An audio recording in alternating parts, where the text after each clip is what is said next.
একটি মসজিদে নামাজ চলতেছিল। এই লোকটিও নামাজ পড়তে আসছিল, কিন্তু সে নামাজ বাদ দিয়ে চলে আসলো এইদিকে। আসার পরে দুটো জুতা তার দুই পাশে যে প্যান্টের ভিতরে ঢুকিয়ে ফেললো এবং আরেকটি তার হাতে করে সামনে নিয়ে চলে গেল। Tata, good bye, Gaya.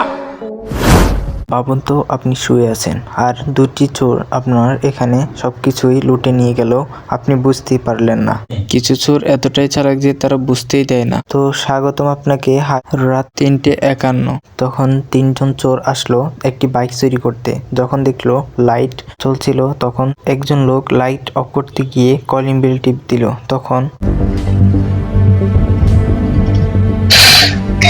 তারপর তারা চুরি বাদ দিয়ে ভয়ে পালিয়ে গেল। তারপরে এই দোকানদারকে লক্ষ্য করুন, তিনি এক দৃষ্টি মোবাইল চাইতেছে, কিন্তু বাহির থেকে একজন লোক আসলো। সে এসে একটি বন্দুক নিয়ে ভয় দেখাতে লাগলো, অনেক কিছু বললো যে অনেক ভয় দেখাতে লাগতেছে, কিন্তু দোকানদার ভাই হাসি ঠাট্টা করে সেগুলো উড়িয়ে দিতেছে। তারপর আর কি অবস্থা দেখুন। তারপর ইনভেস্ট না করতে পেরে চোরটি সেখান থেকে চলে গেল। এটা খুবই অবিশ্বাসকর, তাই না? আপনার থেকে কীরকম মনে হয়েছিল অবশ্যই আমাদেরকে কমেন্ট করে জানাবেন। আর আপনাদের বলাই হয়নি, আমাদের চ্যানেলটিকে সাবস্ক্রাইব করে পাশে থাকবেন। তারপর দোকানদার বাইরে গিয়ে সে কোন দিকে গেল। সবাই কিন্তু সবার জীবন বাঁচাতে ব্যস্ত হয়ে থাকে। ঠিক এরকম যে হাঁসগুলোকে দেখুন, একটি শিয়াল আসলো, তখন হাঁসগুলো একটা দৌড়ে পালিয়ে গেল আর দুটো মরার ভান করলো, কারণ শিয়াল কখনো মরা মাংস খায় না, মরা মুরগি বা কোনো কিছুই খায় না। তখন কি হলো দেখুন, শিয়ালটি আসার সাথে সাথে দুটি হাঁস শুয়ে গেল আর একটি হাঁস চলে গেল। তাদের অভিনয়টা কিন্তু সেরা ছিল। একজন আসামি পালিয়ে গেল, তখন আসামিকে ধরতে ধরতে পিছু করে এই আসামিটি মসজিদের ভিতর ঢুকে পড়লো ভয়ে। সে নামাজ পড়তে জন্য এক জায়গা বেছে নিল, কিন্তু সে লাইনে দাঁড়ালো না। সে এতটাই তারার মধ্যে ছিল যে সে বুঝতে পারলো না যে কিভাবে নামাজ শুরু করবে।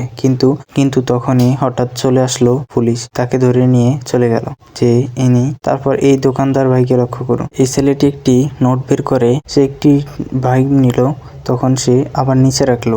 তারপর সে বুদ্ধি খাটাতে লাগলো যে কিভাবে নেওয়া যায়।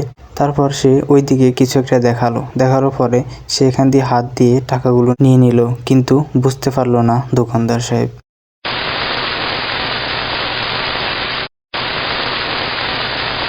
দিন দুপুরে পিস্তল নিয়ে ঢুকে পড়লো এই চোরটি, তখন টাকাগুলো নিতে লাগলো ভয় দেখিয়ে। তারপরই বাহির থেকে একজন লোক এসে তাকে ধরে ফেলে তারপর আচ্ছা পিটনি দিল, তারপর তাকে ছেড়ে দিল। কিন্তু চোরটি অনেক জোর করতেছিল ছেড়ে চলে যাবার জন্য, কিন্তু সেই লোকটি অনেক ধৈর্য ধরে রাখলো।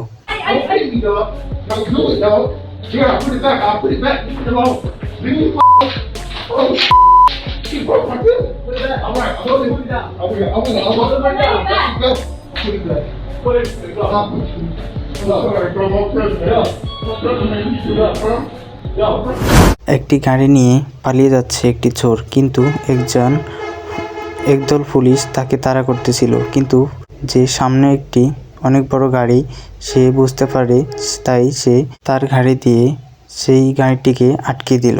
তো এই ছিল আজকের এই ভিডিওটি ভালো লাগলে ভিডিওতে লাইক করো এবং চ্যানেলটিকে সাবস্ক্রাইব করো। ধন্যবাদ। থাকো রহস্যের সাথে হায়াজাল চ্যানেল।